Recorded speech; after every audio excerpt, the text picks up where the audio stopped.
Hi, welcome back to Guessagaingaming, playing Age of Wonders Planetfall. So as I load in, I did run on a little bit further after I finished the last video because I decided that most of the things I wanted to do next needed it to run on a little bit, and as I said previously, each one turn in this game, depending what goes on, can take a little bit of time, especially when you're kind of describing it on video. So I think I ran on a little bit. All that happened was I moved a couple of different units around. One thing I did was down here I set up a couple of my, well, one of my armies and my subsidiary unit, which is this bug thing I got for free for doing a quest, so I could do a sea battle. Because that's one of the things that I wanted to show in a video, and other than that, the other thing was just generally moving on to a point where something new would happen. So one of the things I'm going to do, and see if I can do it, because I'm not sure if it will let me, is in my operations I set up that deploy monitor thing, which is over here. And I'm going to see if I can deploy, I don't see why I can't, in this area where we know the enemy are, not the enemy, but the AI player, which are going to be an enemy. So I have done that. So what you do is, it's exactly what it seems. You get the tech, then you can prepare it in your operations, and then once you've got it prepared you can use it. That's how it looks. It's a little kind of beacon thing which will just show you the nearby enemies. I think it should be in 10 square, something like that, but it will show you the nearby enemies until they discover it, and at which point they'll destroy it or kill it or whatever they do. And if you want, it's you just go back, and then you go back to operations, and you can just prime a new one. I mean, it still costs you the energy again, but now we've got quite a lot of energy, and you can have as many of those as you wish.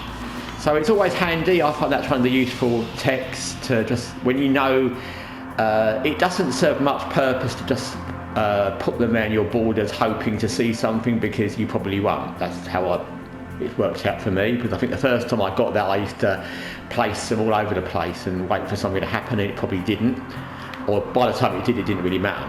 But if you know where one of the AI players is, and especially there because they're near that teleport, it's worth having that there to kind of keep an eye on what they're doing. I'm also leaving that scout thing unit there, which I'll put, now I've got that monitor, I'm going to put that over there. So we've got two watchers, one to watch this area and one to watch up there. It won't, again, it's not urgent you do that, and if they're going to come, they're going to come, but it's useful. So let's just see what we've got now. We've got a proposal for Celia Vardu, who's going to say open borders, and as I said before, I can't see any reason whatsoever why you'd ever do that in this game, unless you wanted to access their borders. It doesn't benefit you. I know it says it's a trade analysis fair deal for you, but that just balances it on a percentage basis. It doesn't think about other stuff. So in that context, yes, it's a fair deal. Open borders, they open their borders, it's a fair deal. But I don't see any reason you do that, because you're allowing them to cross your borders, and they could go across your border and take areas you want. They could go during your borders, and they could claim a sector inside your border if you've not claimed it yet. So there's no point to doing that at all, other than you want to use their area to go across and traverse their borders. But you might as well just wait for a war. I don't see that as being a good thing to do at all. You may have a different view if you play the game, but I certainly can't see why I would do that. So we've got here, we can do some military infrastructure. Yes, we'll do that. They're building something, I can't remember what. They're building something, it's a little unit. see it in the picture. There we're building a unit. Okay, so we've got, where are our different units? We've got that one coming back there because they're short of, are they short? Yeah, they're short, so that's why I'm building a unit there. This one we're kind of put on hold for the moment because I haven't got anything amazing I want to do. And that teleport thing is there. We're just going to see how that goes. Then we've got a unit. I think I did that in the last bit of off video play. I've got to find it first. Yeah, so we've got a unit there, which I was bringing that way because, as I said before, all my armies, all four of them, are all over that side of the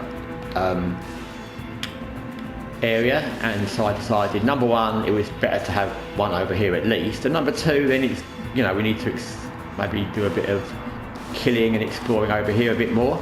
By the way, you'll see that all my armies, I tend to have a leader with them. You don't have to, and later on when you get down to the nitty-gritty of the battle with the AI players, you won't be able to, because you'll want like one of your leaders with a unit, and you'll want other units, different places, and you won't have enough leaders. I mean, I've got 4 and I don't think I'll get any more, because if you remember, one of them I didn't have the resources to hire, and they ran away, for want of a better term, and I don't think I'll get another one now. Maybe, but so you can make armies without leaders, and it's advisable. It's a balance. Like I said, I find that in all the playthroughs I've done of this, the enemy come at you with a huge amount of armies. They don't necessarily have better armies, but just have a lot.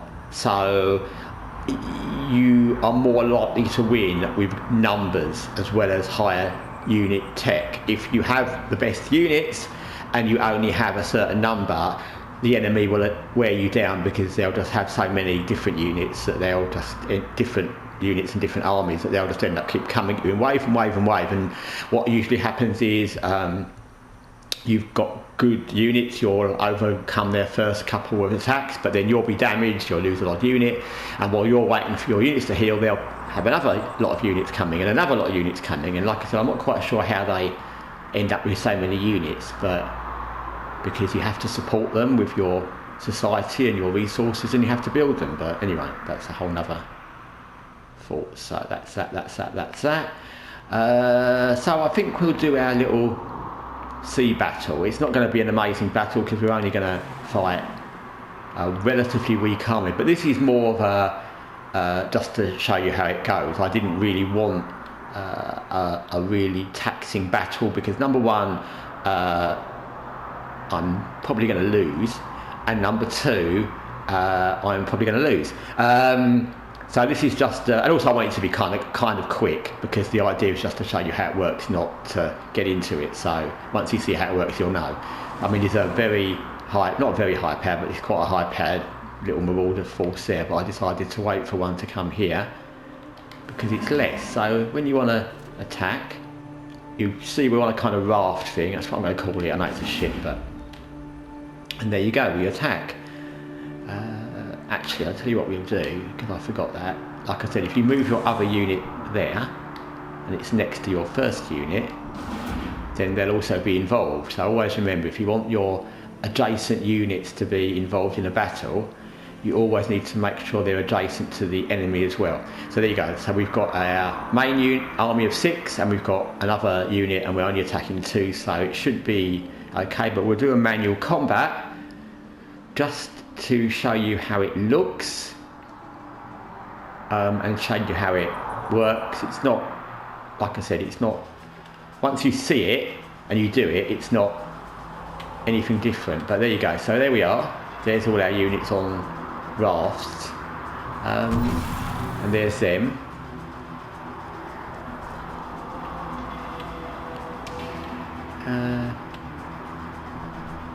I don't know how this could be different, but I don't know.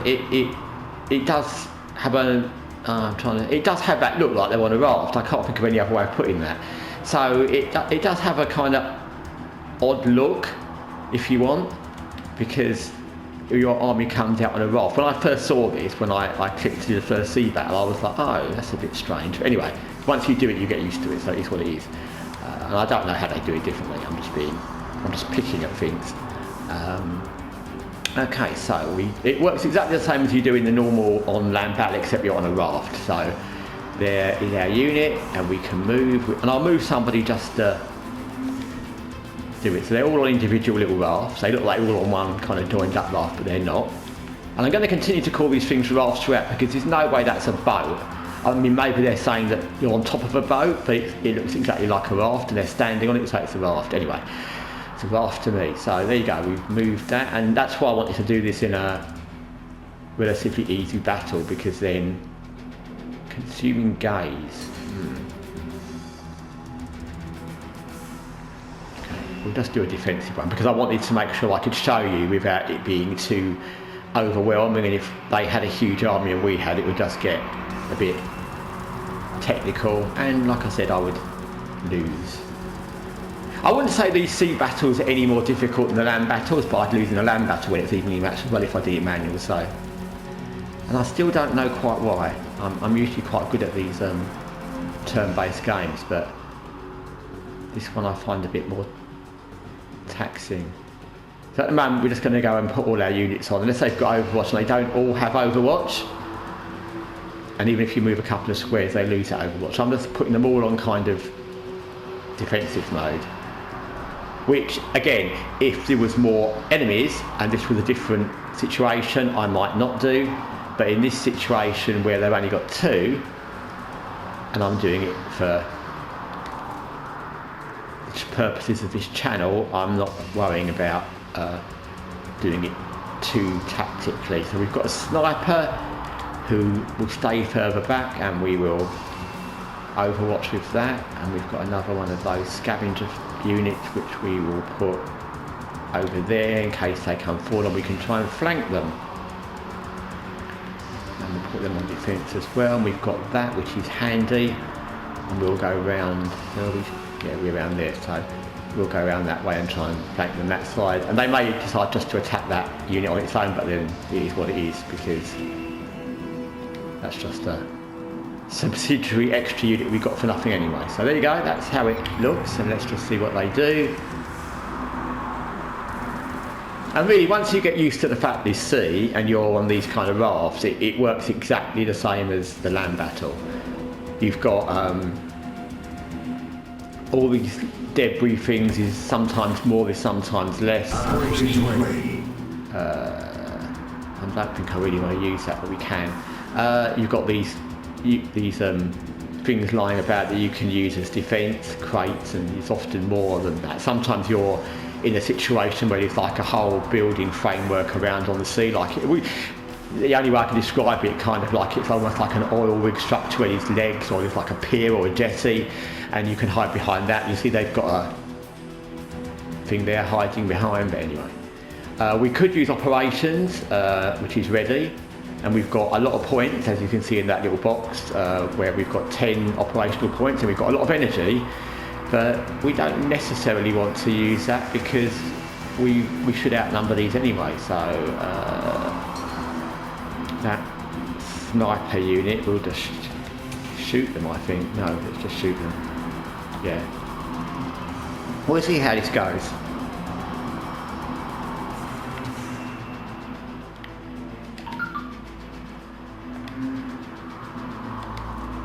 With this, we'll still keep bringing units round, and I just realised I put the sniper on Overwatch rather than fire, but anyway. And I was thinking, why didn't it fire? Some of our units don't have long range. These scavenger units are kind of melee with a kind of handgun, so they're not going to be able to shoot until they get quite near. So again, we just put them on defence. That's our main leader, and she's also melee, and this would not be if I was doing this in a different sense. I would possibly choose not to use this army in this way, because at sea a melee unit, and having a lot of melee units, is probably the least thing you want. So again, we'll just put her on defense, and that sniper.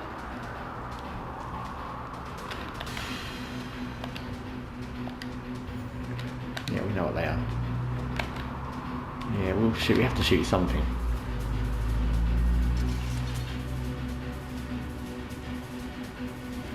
Okay.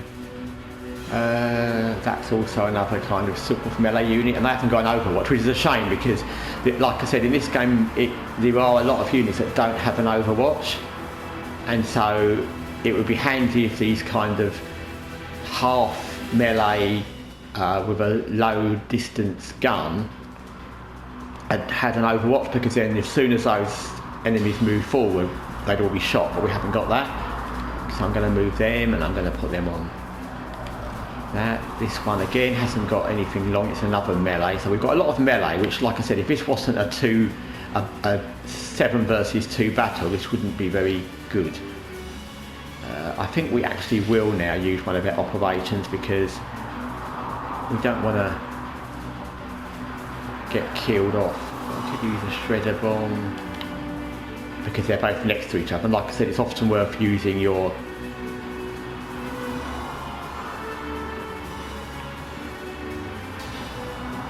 bombs when they cover more than one square, when you've got enemies next to each other. So let's just do that. Yeah, that'll do. And you can see on the right it says we've used 2 of our 8, we've got 8 out of 10 points left, so we've used 2 of our operational points and we've used some of our energy. The operational points only apply to the battle, so that's fine, but the energy you're using from your main energy reserves, and I knew that unit was going to die. I knew that unit was going to die. But it is what it is. It's not terminal, but it's annoying.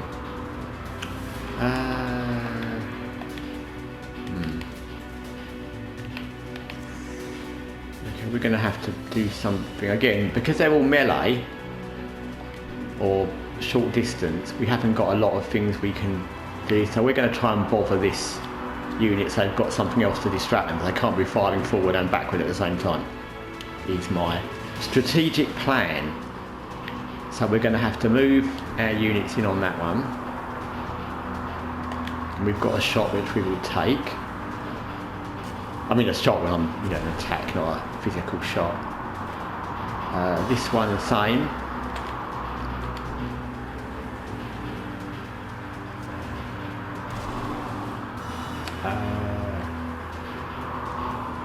We can kill them with our Void Hammer, I think, so let's do it. Void Hammer always sounded good. Yeah, that's good. That's a good. I thought it was good when I equipped that, and I was right. This sniper can shoot from there actually, so that's going to be worthwhile. It's only a 25% chance of a hit. And we missed, which is not surprising. So let's just gang up on that. One that's left. I won't use an operation because they can't kill any of these in one turn, and I'm sure that between those 3 that are very close they can. Yeah, then we're sure. They're bleeding as well, and they'll do a bit of damage to somebody somewhere. Oh, or maybe not. Anyway.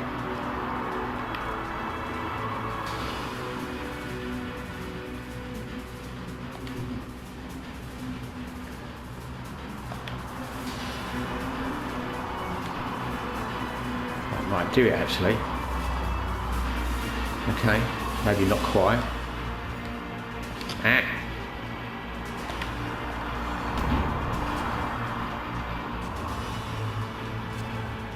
You know when you get to that point where you've almost killed a unit, and it happens in every kind of game ever, and you almost killed the last unit and they just don't completely die, and you just, come on, just die now, you're going to lose. The worst thing is in a game where you've almost killed everybody and you know you've won, and it happens sometimes in XCOM's a good example, XCOM 2, and you know you've won and you've almost wiped out the enemy, and one of your units is soldiers on a pretty low health, and then suddenly one of the last enemy units will fire and kill one of your soldiers, although they'd already lost and they've got one unit and they're half dead, and you think, ah! Or something similar to that noise. Okay, so that's how sea battle works. Like I said, I wasn't doing that for an amazing strategic victory, and I'm sure I achieved that without an amazing strategic emphasis or strategic mind, because yeah, I just kind of moved forward and attacked, and they killed one of our units. And to be honest, that battle should have been a no casualty battle. And I realised after I moved it that I moved one of my snipers forward at the beginning, and actually there's no reason to do that because they were a sniper, they should have stayed back. So the one that got killed was a sniper, and I moved them forward without even noticing what they were. Part of that is my excuse. I was making the video and I was talking, and part of it is because I've done that anyway, not playing on this channel, so it is something you can just do with every game. You know, you press the wrong button, you move the wrong thing, you're not thinking. Anyway, that is a sea battle, so you see how it looks, and then when you finish a sea battle you have to come back, and like I said, it takes all your turns to disembark, and then you've finished your turn, and then we've got no turns left. And the same with our other unit, which we're going to merge with that because they were a unit short and now they're not, which is all good. So, okay, so that's I think the end of that turn. It's been quite a long turn, that's why I said even one turn in this game, when you're having a battle and or commenting on what's going on, it can be quite long. So we will see what happens next.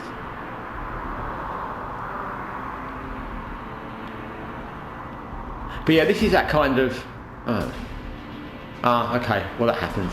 So I said that to you before, when you've got a single unit somewhere, regardless of whether it's scouting somewhere or it's just a single unit that you've forgotten about, or they're left somewhere along the line, marauders will attack them, and you'll end up with this screen which is impossible battle, you can't retreat, and you're going to die, which is what it is. You kind of have the option when you've got units like that, especially if they've been off scouting, you can either bring them all the way back, but then that's a lot of hassle for the fact they're probably not a very strong unit, or you can just leave them there until they've served their purpose and they get killed. But it is what it is, like I said. So okay, we will move this unit, this army here, so we can join up with that one we've just made. And we will make another, I think. What have we got in that? Okay. We'll make something else. Actually, we won't make something else. I think we'll actually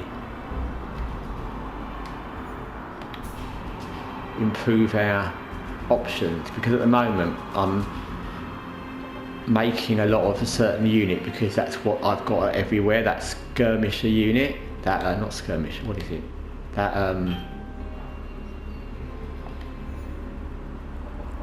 scavenger, yeah, that. I'm making a lot of those because I think it's the one unit that I can make at every one of my bases, but actually I don't really want any more of those because, like you saw in that battle, they can be very good actually. I like those units, but they have short range in their guns and they are melee, so you want something else that's got a different possibility. I would say this is a game, let's do that. I would say this is a game where you want, even when you have the strongest units, when you get up to tier 3, tier 4, you want a good variety of units in your armies. Some games, I shall come back to Total War. Some games you can have a whole army of gladiators, or a whole army of centurions or legionnaires if you're playing Rome in Total War, for example. And that alone can be a winnable army. But in this, you don't want all of one type of unit. It won't benefit you to have all flying units or all melee units, or you need a variety for any kind of battle that's even slightly balanced. So I would always advise to have a good mix. Ideally you kind of want a couple of melee or a couple of ground-based range units, something in the air and something that fires from distance, or something that's got some extra ability, maybe one of those ones that heals from a distance or something like that. But you want a good mix. So, and actually, and I'm, you know, I've not been doing that myself. I've just been building units, and that one has actually ended up with a good mix. But as you saw with that last battle, they didn't at all. Okay, Celia Varju has sent us a message. No, sorry, press the wrong button. Oh, lost her message. Let's check what she wanted to say. What's her name? Celia. No. Well, whatever she wanted to say, she's not making it obvious, so okay, whatever. In general, when the other AI players want to say something to you, it's generally not fantastically worthwhile. I mean, they either want you to open your borders, or they're telling you that you are in a different state with it, i.e. you're now neutral, or they want an alliance, those kind of things.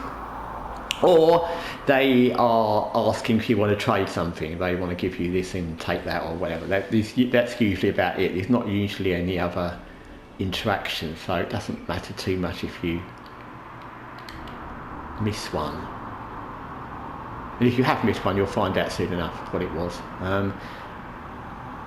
Okay, so we can't really go that way because everything over there is going to be where the other AI player is, and they're going to have claimed stuff. I'm going to think about where I want to send that unit next.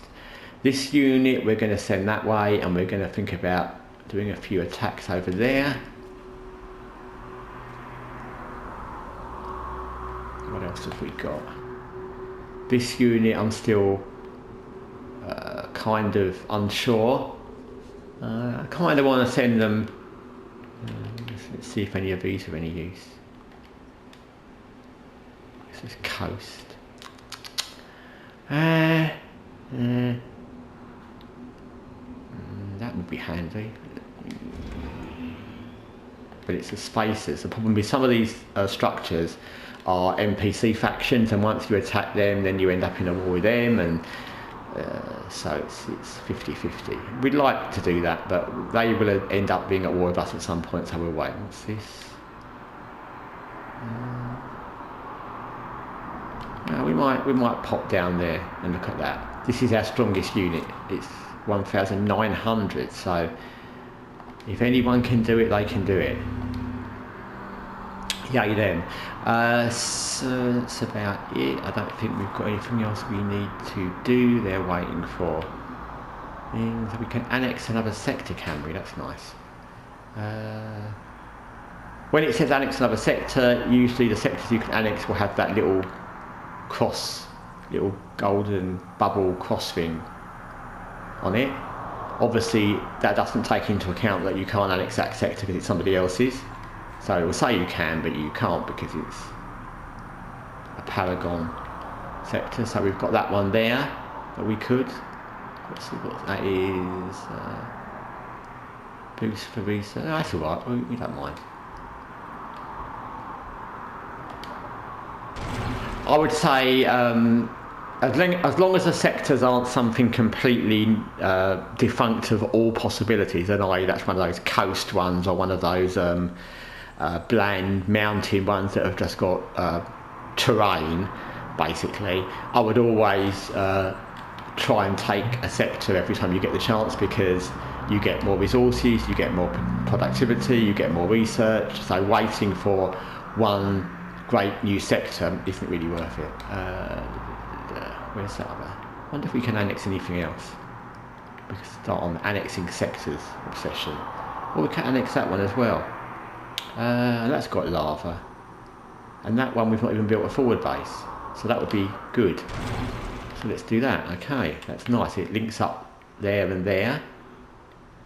And like I said, it's always good to, for me, as a player, I always like to join up as much as I can my empire, if you can. Sometimes if you've got places too far off or another island you can't, but also it means that there's no chance that a different faction AI player can suddenly come and claim one of the sectors in the middle of yours. The AI players probably can't because they won't have a claim on it, but one of the NPC factions could.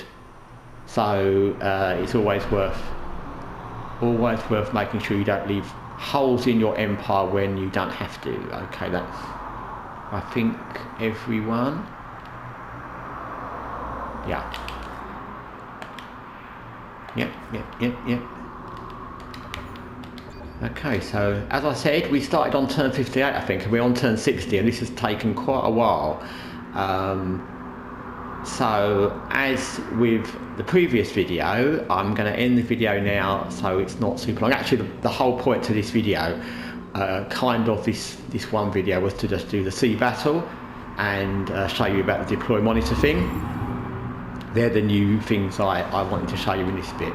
So there's no particular thing up next. There's not a particular thing that's going to happen. So what I'm going to do is I will off video probably just move a couple of units around to get them a bit closer, take up a couple of more turns, and then I will be back with the next video. So thanks for watching. I won't move it on too far. Like I said, it's literally probably a turn to get up there, and maybe have a war there and maybe a few other little bits, but nothing radical. So thanks for watching. Guess Again Gaming. Take care, and I'll see you soon.